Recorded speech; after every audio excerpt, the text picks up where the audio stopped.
All right, here we go. So today is the 20th of December, 2005.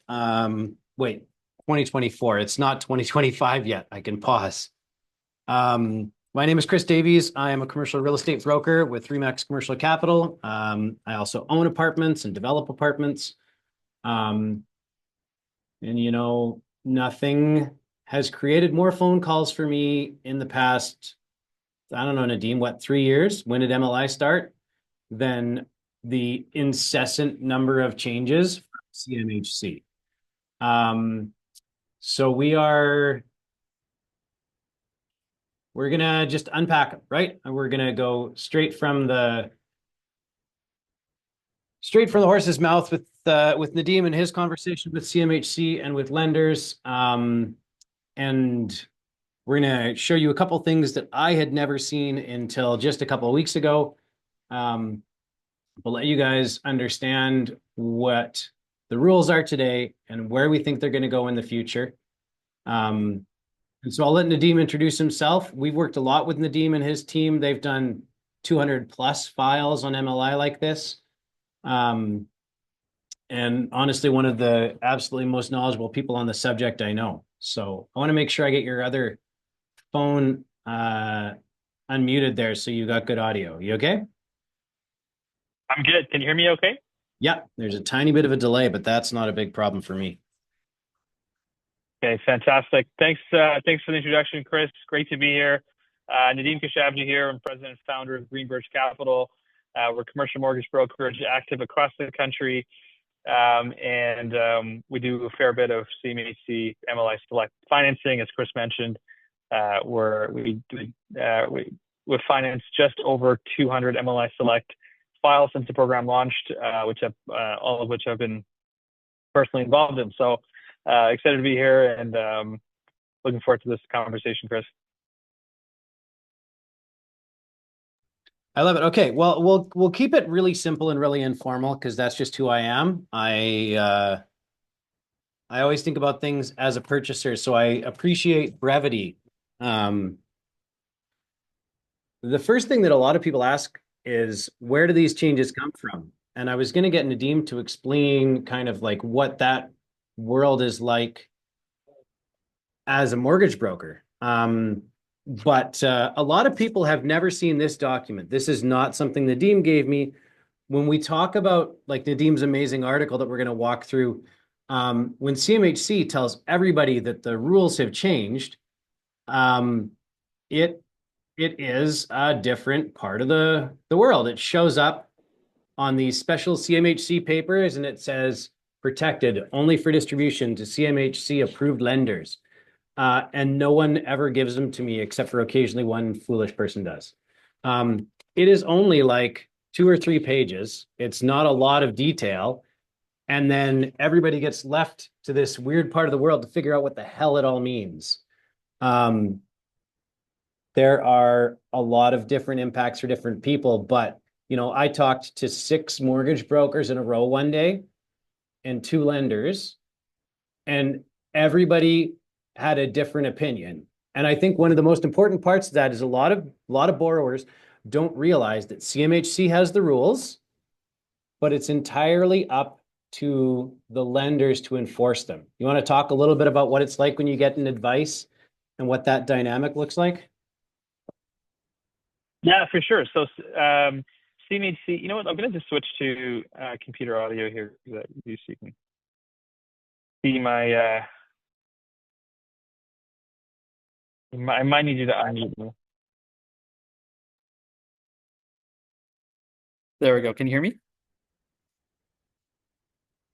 Okay, perfect. Yeah, that's great. Okay, so really like the way it works with lenders is that they'll with CMHC they'll send out an advice to lenders similar to the one you were able to get your hands on, Chris, not through me, but the idea is that CMHC sends out this advice. Yeah, I wanted to clarify that. Sends out the advice, and then it's up to the lenders to interpret them. The most recent advice, I think, had some room for interpretation. So there's a lot of pretty significant changes. So I'm really glad we're doing this webinar because there was a lot of confusion even from lenders that this advice was provided to as to what would apply, how it would apply, and what situations it would apply to. And part of it will really just come down to time. So as more files get approved and get through the system at CMHC, we'll have a much better idea of how it's being enforced. In this case, a lot of it is going to be up to CMHC underwriter discretion. We'll get into that and how they have that discretion. But ultimately, yeah, CMHC sends these advices out to lenders. Lenders are there to interpret it, and then off we go. Those are often provided to us from there, and then we love going through and putting together pretty comprehensive articles and doing these kind of webinars to go through what they mean and translate it to simple everyday language. Yeah, that's a perfect point. Is someone in the chat, Octavian just mentioned, he's like, can I have a copy of it? First, no, you can't. I'm not even supposed to have a copy of it. And the second is it's not a helpful document because it doesn't tell you anything. It gives you guidelines that only make sense if you're a lender. And it's why Nadim's article and a couple other, like, and there's some friends on the call who've written similar articles. This is why you got to work with, with professionals who are able to interpret it and say, here's what it's going to mean for different types of projects. Otherwise, honestly, they just scare the hell out of you. They make no sense. They're just terrifying. Okay. So who does this, I was going to talk about who this impacts, but who is this not going to have a big impact on? What's a file that's not really going to change now versus, 2 months ago? Yeah, I mean, I would say, Chris, like minimal changes would be existing buildings that aren't considered brand new. I would say pretty minimal changes. There's maybe some changes around, say, appraisal requirements that may apply, but pretty minimal. The more, I would say like the most significant changes are developers that are doing ground up construction. And then sort of like the people that are impacted in between are people buying brand new construction. So it's from order of impact. It's new developers, ground up developers. Then it's buying a new building, and then the least impact is going to be buying an existing or refinancing an existing building. And we should probably clarify, and this is a whole nother topic we should hit. We're really talking about MLI Select here and a MLI Standard.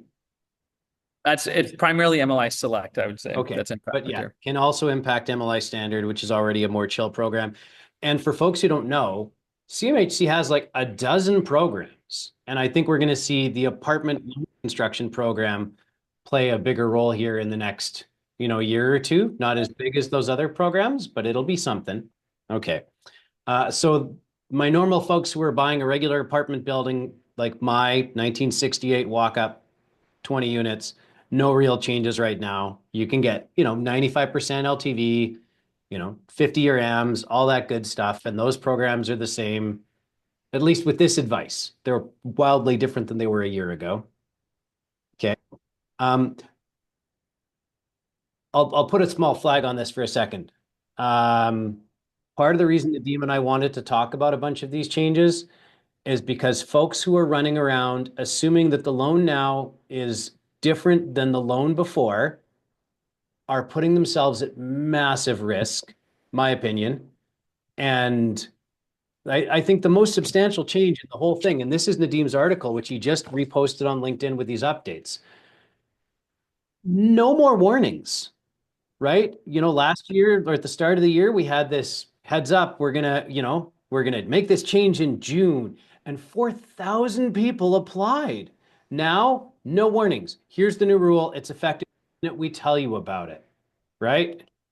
Yes, absolutely. I think there's some changes in the past. I think not long ago we had premium increases and changes to operating expense benchmarks, and they gave a couple of months lead time, and then you had sort of one of the biggest backlogs that's been created at CMHC because everybody got their application in before that.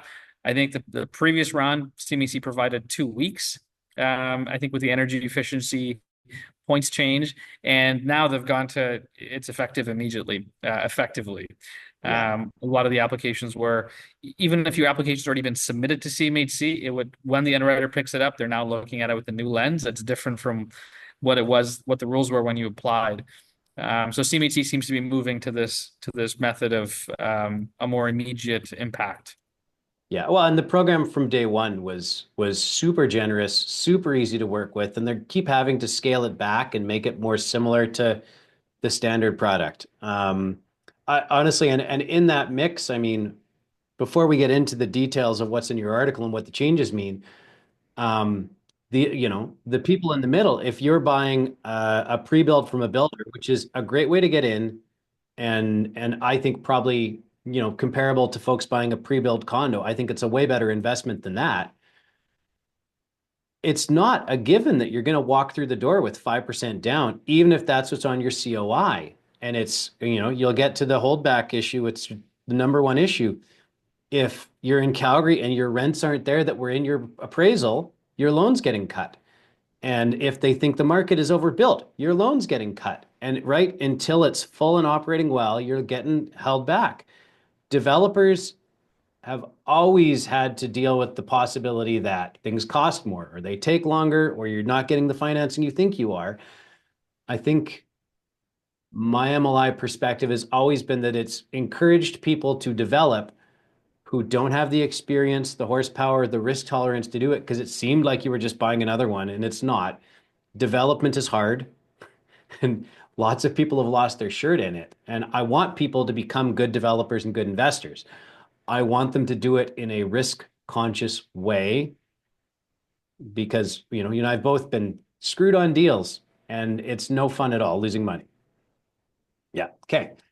So that's the big one. Let's let you rock through your article. I got a paper copy just so we can go to it. And if folks want to drop comments or questions or things in the chat box, we can pick them up as we go. I'll keep an eye on it. Or we can come back and do some Q&A at the end. Perfect. So I'll get into it. Look, and I'll go kind of in priority order. So I'd say the very first change, Chris, is CMHC is now going to be using a risk-based approach to leverage during construction for MLI Select. And the way they're doing that is with this mechanism called rental achievement holdbacks. And what that means is essentially, instead of getting a maximum of 95% loan to cost during construction as you could before with MLI Select, now, depending on the risk of the file and at CMHC's discretion, CMHC may impose what's called a rental achievement holdback. It's not going to be applied to every single file, but it's going to be applied to files based on the risk. And what that means is you're putting in a minimum of 25% equity up front, and your loan is going to be capped to 75% leverage if it applies. And then once you're done construction and lease up your units at the rates that you projected you would lease them up, then the remaining loan would be released, which would be up to 20%, taking you up to 95% leverage. So it's no longer a guarantee you're going to get that higher leverage. It's going to be risk dependent, and they're doing that with the rental achievement holdback. Now, Chris, the rental achievement holdback has been in place with the MLI Standard program forever and ever. Mm-hmm. And it was before MLI Select, there was MLI Flex. Before MLI Flex, there was really just MLI Standard, and it always had that rental achievement. So they're bringing that into to the MLI Select program. Now, the really key thing here, Chris, is the big question on people's mind is how do they how do they determine where rental achievements will apply and where it won't? And there's really three big risks that we've identified. The first risk is market risks, and that's when CMHC is looking at the number of units that are coming to market. So if you're doing a very large project and a large project relative to that market, CMHC may see that as a higher risk for that market, and that's where they may impose a rental achievement holdback. Also, they're looking at apartments that have come to market in the past that are new, how long they're taking to absorb, what lease rates are hitting, that sort of thing. The second big risk is project risk. So project risk is really A, how big is a project relative to the market, but B, the complexity of the project as well. So they're looking at, does it have an underground parkade? Is it concrete? Is it wood frame? Is it townhouse? Is it, wood 4-story wood frame? Like, what is that? What is the project type? And then the last one, which is really important, is the sponsor risk. So they're looking at the experience of the sponsor. So this is your borrower and guarantor, the experience of the construction manager with similar types of projects. And then they're also looking at the net worth and the liquidity of the borrowers and guarantors. So that's going to be the other element too. If they feel like that risk is high, that may be another reason why rental achievements may apply. So that's to the biggest change. And as we talked about, Chris, this is for construction loans, but I'll say a couple more things there, Chris, and then we'll go to the next one. But one of the things I'll say is that when the MLI Standard program was around and there was those holdbacks, there was second mortgage mezz lenders that would come in and they would top up leverage during construction. And then when you're done and you reach your rental achievement and CMHC advances that final piece, it pays off the mezz. And that mezz typically will max out around 80 to 85% leverage. You still may not get to 95% leverage if rental holdback applies, but it'll hopefully soften the blow a little bit. So the sky So might be perhaps, falling, but there is a raincoat there. Okay. yeah, exactly. So I'll pause there. That's probably the biggest change, again, impacting developers. Well, two thoughts. The first is just a systematic thing. Again, there are lots of people I think that don't understand lending very well, and that the way you said there are market risks and project risks and sponsor risks.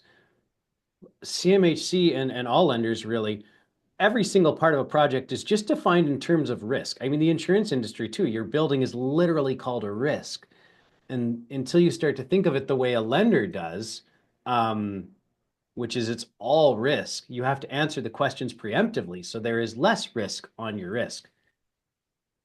Yeah, 100%.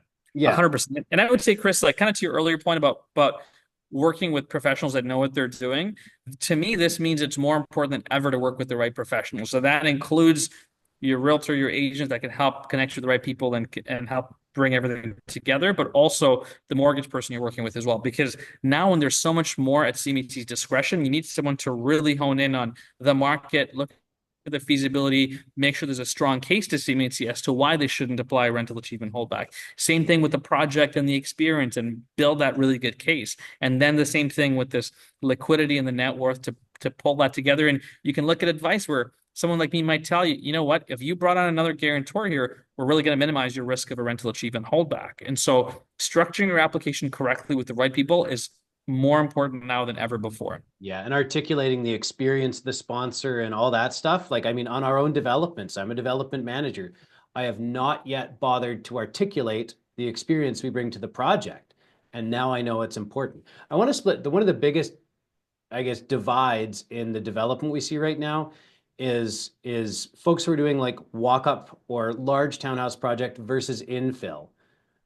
Which I mean, I think they deal with project level risks a little bit, dealing with the complexity of a project.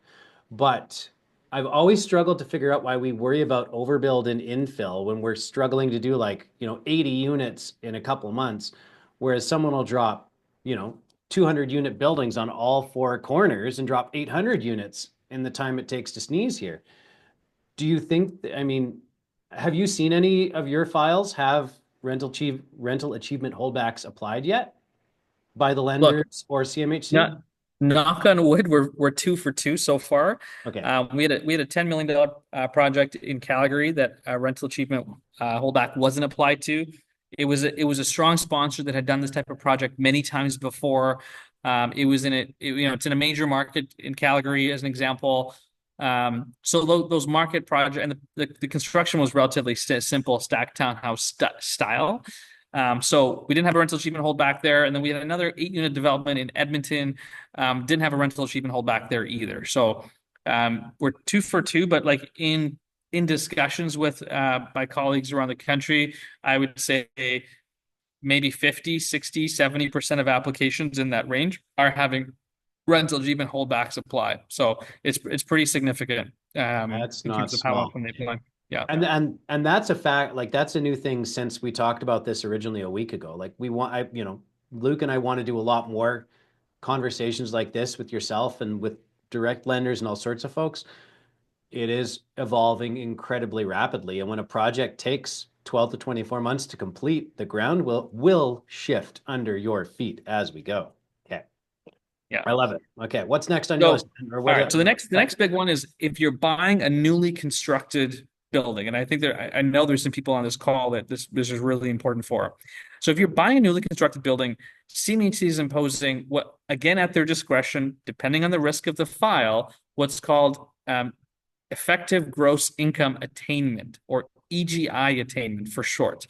And what that means is if you're buying a newly built building, in the past, you could generally fund a loan prior to full lease-up having occurred. And often new buildings were delivered, lease-up hadn't finished yet, or maybe had just started, and you could close on that building.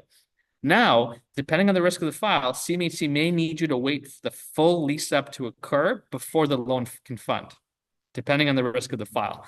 So really important when you're buying a new building. And I would say the risks are similar, Chris. Market risks, project risks, and sponsor. The market here, same thing. How many units are coming on market? What type of units are coming on? The project risk is really like how many units need to be leased up relative to the size of the market. So are you adding 8 units to Edmonton, or are you adding 100 units to Wetaskiwin, or whatever that market is? And then the sponsor as well. And for the sponsor, what's looked at there is what is your net worth and liquidity relative to the payments you need to incur while you're leasing up your building. So it's looking at like you need to maintain that liquidity. So I would say that's the second item, Chris, is new buildings. CMHC is looking at EGI would be the requirement to lease up a building before with MLI Select would generally be waived, and now it's going to be risk dependent. And is it a fund or not fund, or is it a holdback type of situation? Yeah, it's a good question. So there's actually a couple of approaches. It could be you could have CMHC allowed to fund kind of 75% leverage, let's say up front, and then top it up once you've hit lease up. Or you might have you're not allowed to fund until lease up is done. You could have either pathway. Yeah. So those are kind of a few alternatives. I'll say as well, Chris, like this is where you really got to like work with your seller. Sellers and buyers got to work together to see if there's a way to lease up these units before it's fully done. Like let's say perhaps you have one unit that's done faster than the others. You use that as a show suite. You lease up others, a nearby building or similar show suite or a trailer, whatever the case may be. Mhm. Can you get a show unit? Can you get really good renderings? Can you get really good drawing? Can you get some of these things that allow you to do some of that pre-leasing to minimize that amount of time? Because frankly, there may be some brokers out there that'll say get a bridge loan and then go to CMHC, but frankly, I would like to avoid that for clients because I know there's additional cost to it. So to the extent you can avoid having to do two separate loans, a bridge to close while it's vacant and then go to CMHC, you're going to save yourself a lot of money. So that You would get paid generally be my twice. guidance there. Don't you want to get paid twice? No. Yeah, I want my clients to get to pay once. How about that? 100%. Yeah. So Dave DeBrune had a great question. Does that EGI risk get written into your COI? Like, is it just clear when you get your COI? Does that EGI risk, sorry, could you repeat that, Chris? Does that EGI risk get written into the COI when you Yes. receive your, okay, so it's clear, Yes. it's in writing, here's the standard. Okay. At least then they can't change it as you go. I have two observations about this whole thing, which is, I mean, because I work two different parts of the equation here. Since this came out, I regularly meet with, small, large, very large developers. And I've been going to them and saying, are you aware of this? And how are you planning on working with your purchasers to make sure that they don't get screwed so you don't get screwed? And I mean, there are some folks who work for large developers on the call. I'll tell you what I'm doing for our infills. And I mean, in some cases, when people get stuck on this, please reach out to Nadeem or I, even if it's not my file, even if I'm not getting paid. I want to see people get helped because then one day you'll want to sell it and you'll pick me. On our infills, the day the fence goes up, a sign goes up. It's a banner. It's what I'm hesitating. Custom website for each, right? Here's our company, custom page for each project, tells them what's going on, helps me attract the neighbors, people who want to sell. 6 months from construction, we start seriously building from completion. We start seriously building the list. 4 months, we start reaching out to people. 3 months, we start taking applications. 2 months and 1 month, we're signing leases. Like we yesterday closed the sale of 24 brand new units in Camrose. He had it fully leased up by August 1, and he had his possession or his occupancy permit on September 1. That's what you want. Like when you file that, especially if you get tagged with this holdback achievement crap, you want to submit that final draw with like 24 leases stapled to it, right? But I'm in the business of sales and marketing and list building. Start building a list the minute you make a hole in the ground. And if you have more people than you need for that unit, guess what? Go build another one and rent them to something else. Like, and again, when you have that written and you have the website built, and it goes in with your financing app, your underwriter says, what's the likelihood that these people won't get it full, won't hit their rental targets? Low, because they clearly know what they're doing, right? Yeah. That's a Yeah. rant because I love leasing and I love No, it makes sense. marketing. Look, and on that point, Lori in the chat has a really good question, which is, can a property management firm provide track record data to improve these applications? A really good question, Lori. And I would say yes, absolutely. Couple of things. One, it's easy for anybody to say, I'm using this property manager, here's their track record, but having a signed agreement is better if you can get it. And secondly, I would say it's not a silver bullet. So having that is good, but doesn't mean that, it's going to solve everything. Because that property management firm will still also have to lease up the units. The CMHC is still going to see how long might it take to lease up, and to Chris's point, how much pre-leasing do you have, or how much were you able to get, right? So, great question. Yes, it can help, but it's not the only answer. Yeah, and Lori Peter, terrific property manager in Edmonton with Revolution. We love her. We use her a lot. We had another question in that chat, a comment from another broker. I'm sorry, I don't know your name, but yeah, a holdback on close and first advance that was not on the original COI or term sheet. Or like you and I just talked the other day, if you get a 95% construction loan from ATB, from CMHC, and it goes to ATB, they're imposing their own limits on top of that. Like, bingo. I was just going to say the same thing, yeah. which is CMHC's risk appetite doesn't always exactly translate to lender appetite. So even if CMHC has a COI that says you're going to get X and no holdback, the lenders may still see some risks in that. And that's again where it's really important to work with the right broker to ensure you're working with a lender that doesn't impose even more serious restrictions than what CMHC would, because it's almost like two hurdles. One is like, can you convince CMHC not to impose rental achievement? The second hurdle is, can you convince that lender as well not to impose it if CMHC hasn't? And so it's about working with the right broker to pair you up with the right lender. 100%. Well, and honestly, I mean, watching all these files happen and having these types of conversations with the people who have taken the time to show up. I'm a Facebook guy. Every time I log on to some of these Facebook groups or WhatsApp groups and I see people just like, it's 5% down, $10 million with peanut. Man, yes, technically that's true. But the number of people who are just going to get screwed for being naive is just like, it makes me cry. Like I need a social media holiday over the holidays, because watching this stuff, it makes me concerned for the long-term welfare of people and for the stability of the market, because I'm self-interested. But yeah, for sure.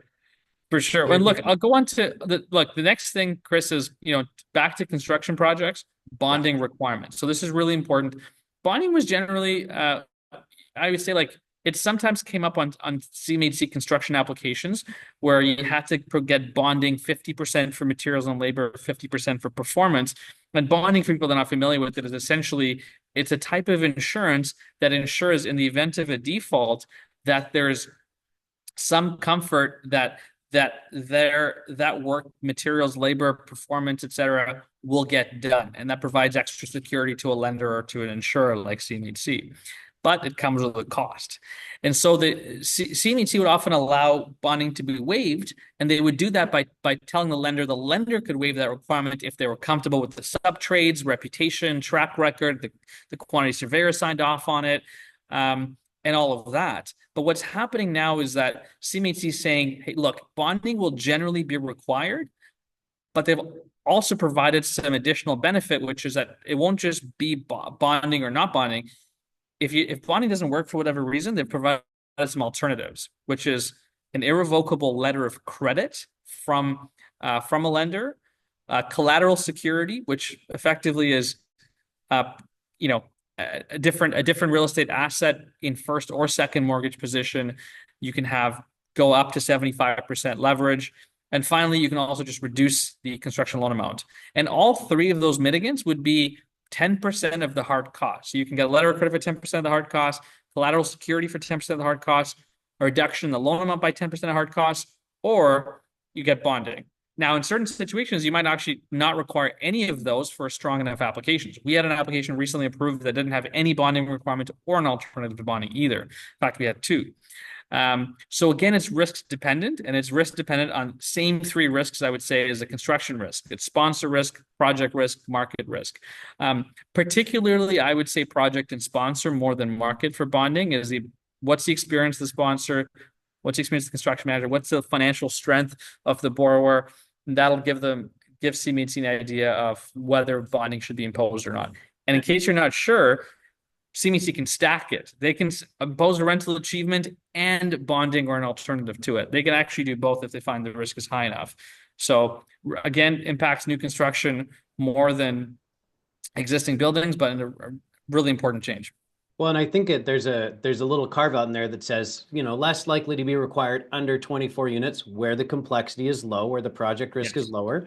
Yes. But this reminds me of stuff from the spring last year when there was just a lot more pushback on liquidity outside of the project, which again, there are systemic risks here. You want to talk about the coming and goings in the back end of the mortgage market are important. We had a moment this summer where KingSett suspended their dividend, and someone else was like CMHC stopped paying their dividend to the government of Canada. Yeah. Right. Is this just trash talk about the mortgage industry, or are they actually canaries in the coal mine of the Canadian mortgage market? Am I worried about stuff like this in Alberta? No, but you look at Calgary, some of the luxury townhouses not hitting the the rents that they were looking for, and seeing loans claw back there. And then Toronto is its own basket case, and Vancouver developers. There are systemic risks here that will unfairly affect the prairies because it's a national market, but they matter a lot. And if you've got projects that are this twitchy or you're this close to the edge, first off, you have to watch these changes. And second, if you're on the skinny branch, they're gonna penalize you because you are a risky risk. And I hate saying it like that, but I've had clients call me and say, Chris, I got $150,000. I want to go build an eightplex. I'm sorry, no. Yes, you can do it. No, you shouldn't. You should go buy houses. If you can qualify residentially, I'm not trying to be a martyr, but I'm being self-sacrificing there because it's an inappropriate risk. And fundamentally, we made it through the Great Recession because Canadian mortgages were less risky, and we are dialing things back to be less risky. Do I want more leverage for myself? Yes. But I understand why they're undertaking some of these changes. Yeah, 100%. And I'd add to that, Chris, is if you're too much risk for you, consider partnering. Look at this call, right? See who else is on there, reach out to people. But in general, if you need to stretch for a project, kind of to your point, if you're using your last dollar to get 95% leverage, you don't have much outside of that. You might not be approved in a reasonable manner anymore. But secondly, you could adjust what you're investing in or get partners that are looking at the same thing that you are and just diversify that risk. I have a couple people on the call who are good friends and clients who I've brought into some of our other deals just as a guarantor, and honestly as an elder statesman to be that mentor, but they're there for the net worth and the guarantee, and they get a nice chunk of a deal they don't really have to do work on, but they're definitely taking on risk, right? There are risks both ways. So if you're ever looking at a deal like that, talk to guys like Nadeem and I, and folks who have lost money at real estate is really who you want to talk to. People who've been sued, right? You want to know what the good and bad is. I think they're great opportunities to get into real estate, but they come with a risk. Okay, well, let's keep rolling through your list, man. Yeah, for sure. Okay. Appraisals. This is a bit of a tweak. Appraisals were always required for applications that are 24 units and fewer. Now they're required for all applications 25 units and greater. Often for us, we would end up getting appraisals for most deals that we would do. But those appraisals could follow after a submission to CMHC because it wasn't a required document. Now, this is on your critical path. So if you're getting a CMHC application, especially if it's a purchase, you got to jump on that appraisal quickly. Not just that, but CMHC has also clarified what type of approaches, and I'm really glad they did this because I've seen some pretty horrendous appraisals in the past, and they've provided sort of clarity on what type of approaches you need to have in that appraisal. The income approach, that's your capitalization rate approach, the direct comparison approach, and the cost approach. They've since clarified the cost approach, if it doesn't apply to an older or an existing building, as long as the appraiser comments on that and says it doesn't apply and justify why that doesn't apply, then they can go with those two approaches. But CMHC's provided a little bit more guidance on that. And I saw you laughing to that comment when I talked about bad appraisals, because I'm sure you've seen your fair share. But this is, I think, a good change. Yeah, no, and I think that it makes a lot of sense too. I'm curious where people have, I mean, I have seen over time lenders, sponsors trying to be the developer of their own projects and use that as a way to suck out fees that are mysteriously the same amount as their down payment, mortgage broker, and other costs, or more. And I think this is just another way of them combating people trying to get paid twice for the same deal, or, pull their own money out. There are ways to do that fairly and transparently, but it's not an infinite well of money. Yeah. And I mean, I think that there are appraisals out there that are for financing purposes that, I mean, I sold buildings at amazing prices, but where I don't think that the financing appraisal should ever be 20, 30, 35% more than I'm able to sell it for. I mean, something doesn't add up in that math to me. But I'm not an appraiser, so I don't have a professional opinion there. But it doesn't Yes. seem to make a lot of sense all the time. Just be careful. Yes, for sure. Don't believe the people you're paying to give their opinion. For sure. Yeah, So look, maybe actually there's a couple of questions in the chat. Maybe we can jump back, Chris. that's a great idea. One is for Octavian, who says, we do energy efficiency reporting and attestation for MLI Select. Do you see CMHC challenging the request with 50 points obtained from energy efficiency criteria alone? So look, that's a great question. CMHC recently did change the requirement from 100 points, Max energy efficiency possible. giving you 100 points at its max level to now the max you can get out of energy efficiency is 50 points. Will CMHC reduce that further? I don't believe so, at least not in the near future. They may look at that again at a later time, but at the moment they made that change, in my opinion, to encourage more affordability, because especially in certain markets like Vancouver and Toronto, everyone was just doing energy efficiency. Very little affordability was done, and they were still getting max benefits. And so they've tweaked that a little bit. I think we're safe on that for a little while, at least to come. But two extensions to that question though. Hmm. Like if I'm writing an app, I'm only doing energy and going 50 points and not touching affordability. Am I still going to get treated the same, or am I going to get kicked down a couple notches? Yeah, it's a good point. I mean, like, it's a good question. There was a time in the past where if CMHC did say if you're doing affordability, they'll give you more favorable treatment. I've heard less of that recently, Chris. So I don't know if that's still the case or not. I Yeah, haven't seen I that don't to be think the it is. case. But it But seems to me like a 50 point, I mean, without looking at the table, since they improved MLI Standard and they're doing the rental achieve, I mean, big picture, they're trying to weave these two programs together, which I think is a reasonable market risk, right? Mr. Polyev is probably going to be the next Prime Minister of Canada and has said they want to review all the CMHC programs to see what's really driving like the creation of real housing affordability and also what's just fueling cost, right? Um, I think it's a wise market risk decision to weave those two programs slightly closer together. So if they kill one of them, it's less of a shock in the system. But yeah, if you're just doing 50 points on energy, I got to imagine that your product at the end of the day is not substantially different than MLI Standard now that you can get to 45 years and 85% LTV. yeah, it's a really good point. It's a really good Yeah. point. CMHC is has stated that they want to encourage MLI Standard more, and they've made that a little bit more attractive. MLI Select a little less. So it's a really, really good point. Dean has a really good question too. In your opinion, does it make more sense to use a conventional lender for smaller new builds, 8 units, for example, where project complexity is lower, then rolling it into CMHC, or to use CMHC out of the gate? Great question. So look, I would say my answer there, Dean, is it depends on the risk. Like if you're a first-time builder, your net worth and liquidity is tight or low, and you may have challenges even getting approved by CMHC, that's something to consider.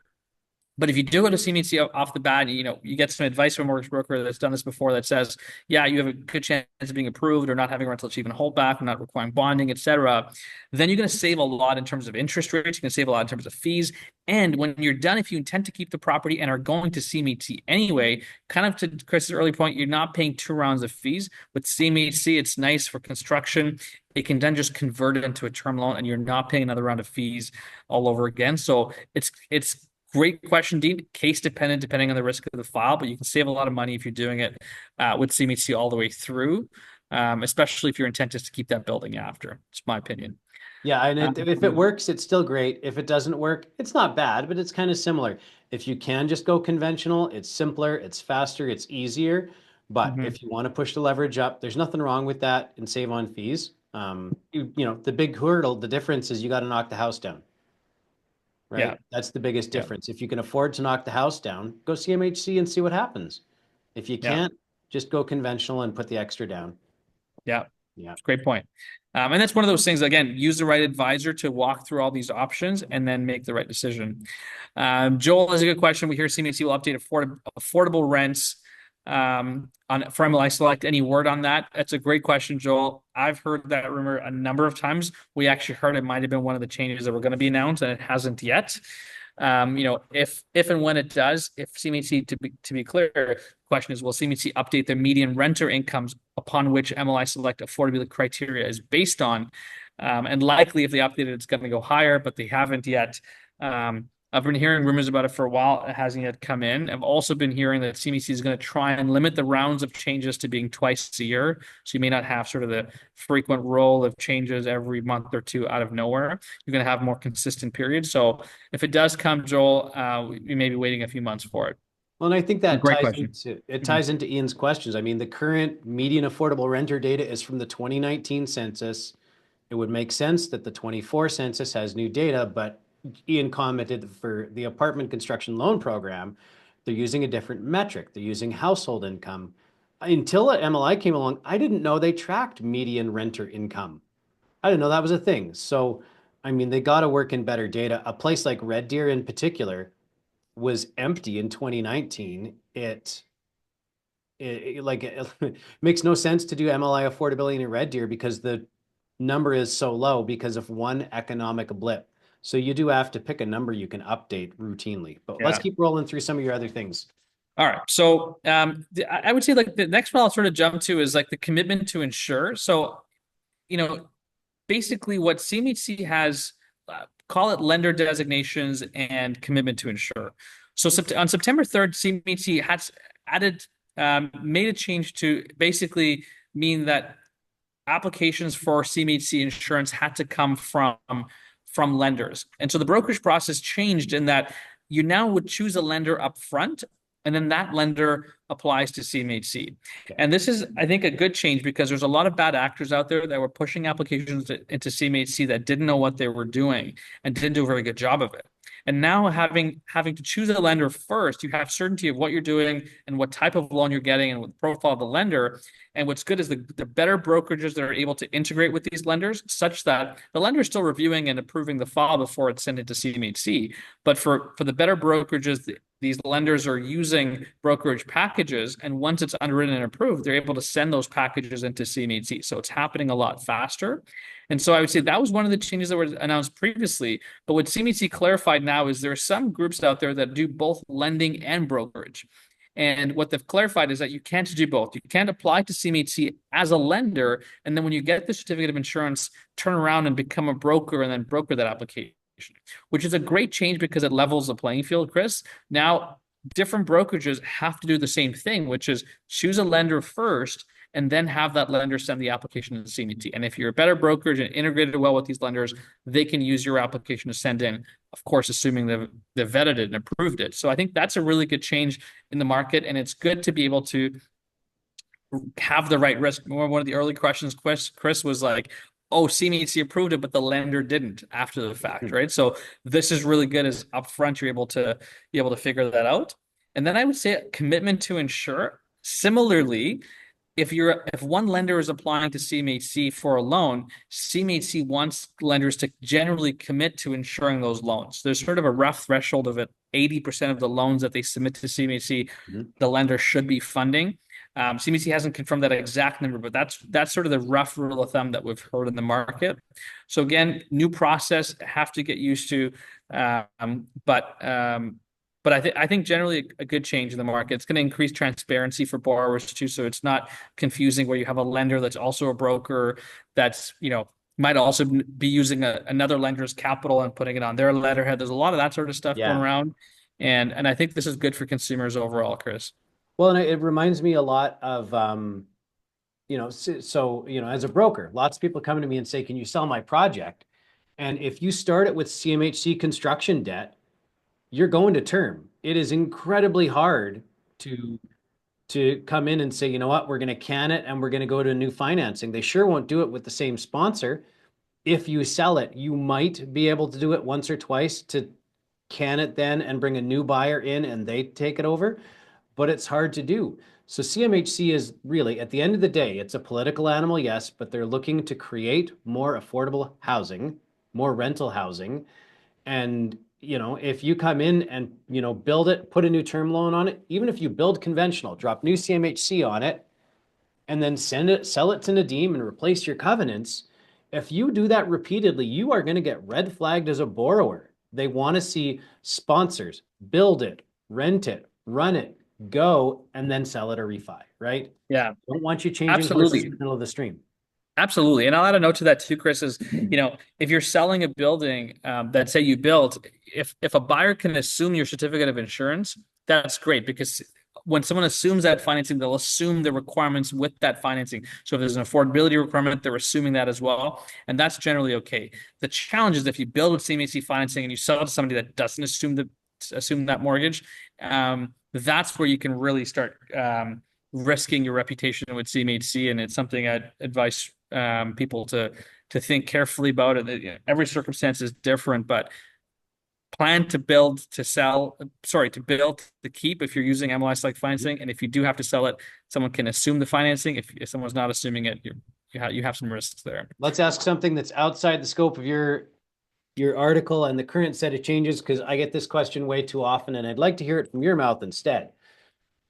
So whether it's existing or it's new product, I buy it, I do an MLI Select app. So I've signed a 10-year rental affordability guarantee on a 5-year term. And at the 5-year point, I sell it to Bob down the street. Bob goes and gets a new loan for a new amount. Does he still have to adhere? Let's pretend he pays cash. Does he still have to jump through my 5 years of remaining rental affordability? I mean, It's maybe a great not pays cash, but because Yeah, they have a way to force it. it's a great question, Chris. Like, what I would say is this: like, when you're committing to an affordability outcome, generally that CMHC expects that to be fulfilled for that property. Now, if you sell a property at completion and a buyer doesn't abide by those rules, or even if you sell it after 5 years and the buyer doesn't abide by those rules, technically it may be possible to have that happen, Chris. But that's where the reputational risk comes in for the borrower. If a borrower does that, and that building doesn't have that, maintain that commitment, regardless of who the owner is, that's where if that seller comes back to CMHC to do the same thing again, they may not get that approved. And so I would say reputational risk is where it really comes in, because technically it may be possible, Chris, but I would encourage people to think very carefully about that. And if you're running along and you go, if you do a renewal, there's no change in that commitment. But if we're 5 years in and I refinance it, I'm adding another 5 years to the end, and you don't get a reset rents in the middle, right? It's straight line CPI increases, right? Correct. Thing. And I'll say too, Chris, I mean, like in Alberta, as an example, the CPI allowable rent increase, when I looked at it a month ago, was 11.2%.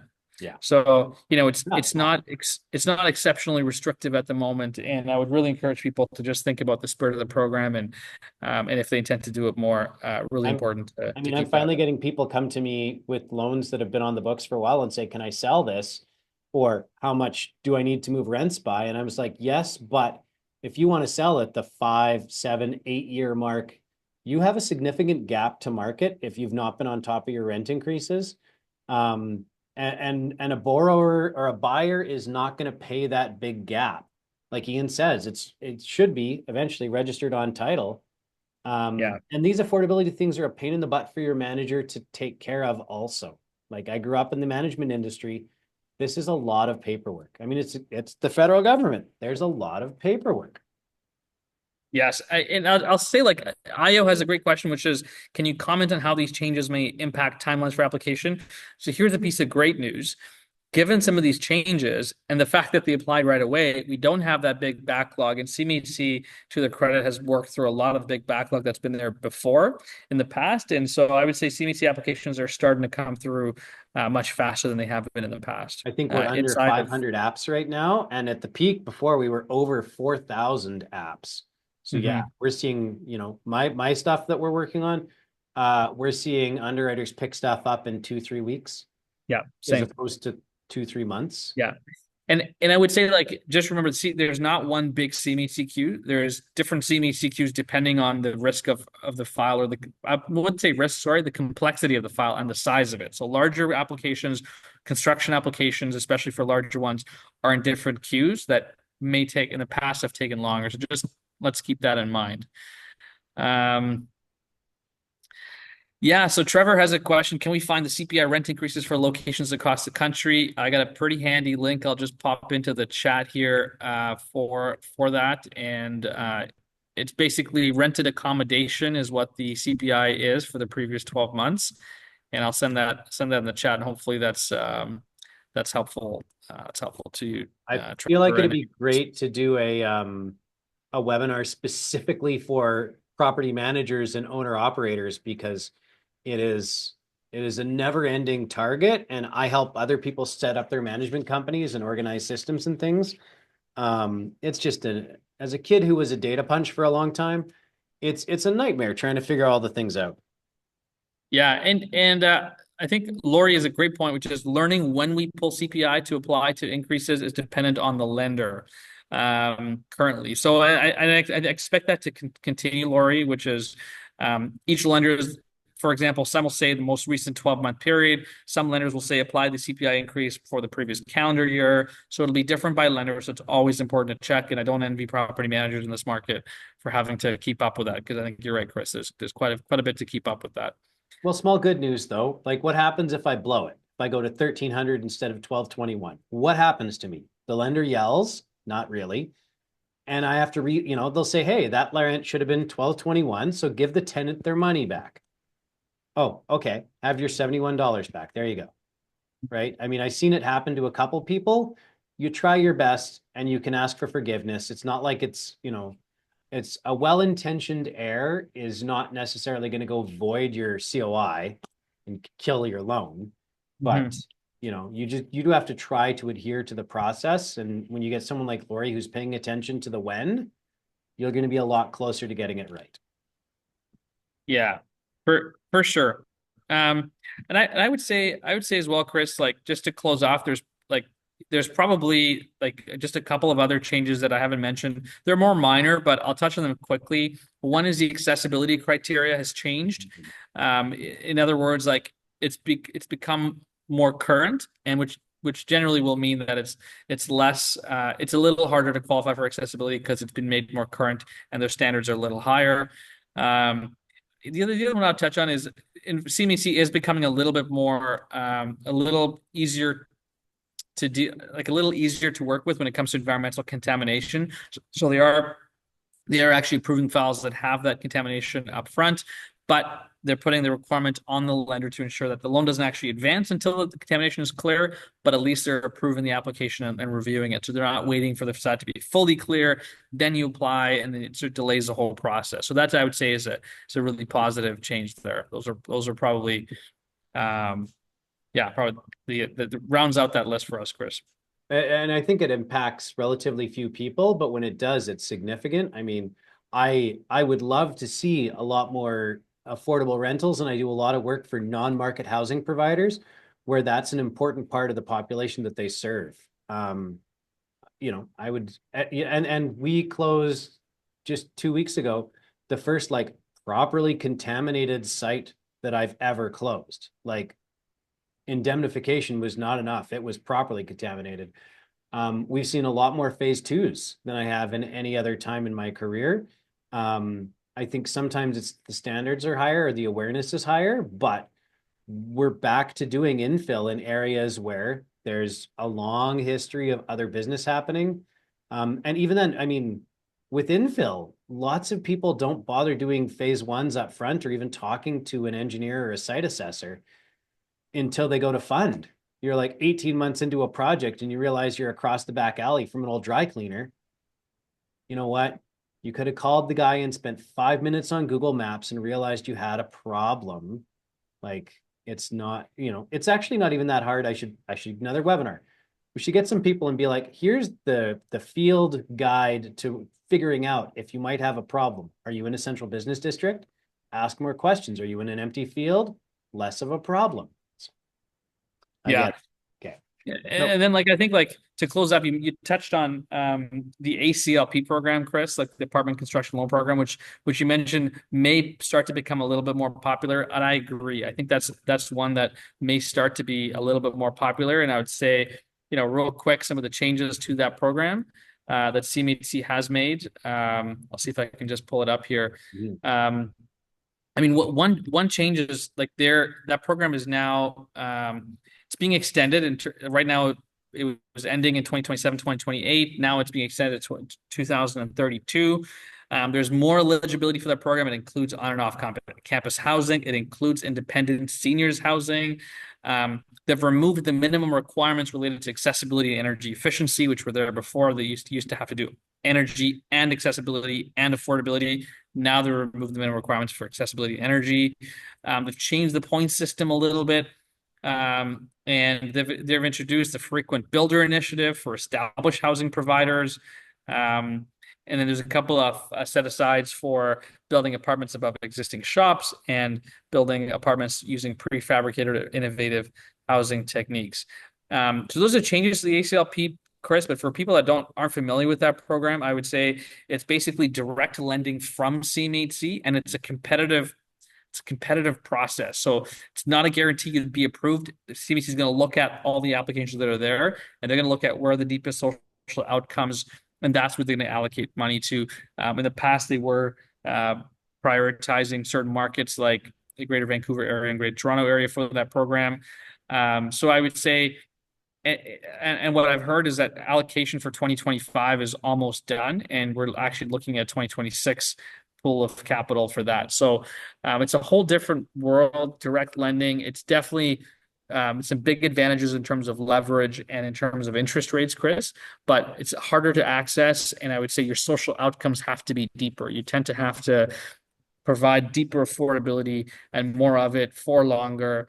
And you have to be good enough to be chosen as one of the winning applicants from around the country. Yeah, it's definitely not for the inexperienced or folks with shallow pockets, but for people it's going to work for. I mean, I saw some announcements that, are like Broadway in Vancouver, like super expensive dirt where you wouldn't be able to make an affordable project work any other way. You need this help. And to some extent, this and some of the other programs is what CMHC is there for, to provide the things which are not going to be served by the regular private market. So I love it. Okay. Well, we started a little late and we've run right on to an hour. So I'm going to stop the recording now. Folks can hop off if they want. I got a couple minutes to answer a few questions. And I think Nadeem does too, but thanks everybody for joining us. You'll find both Nadeem and I on LinkedIn. We'll repost that article, and we're always available to talk more.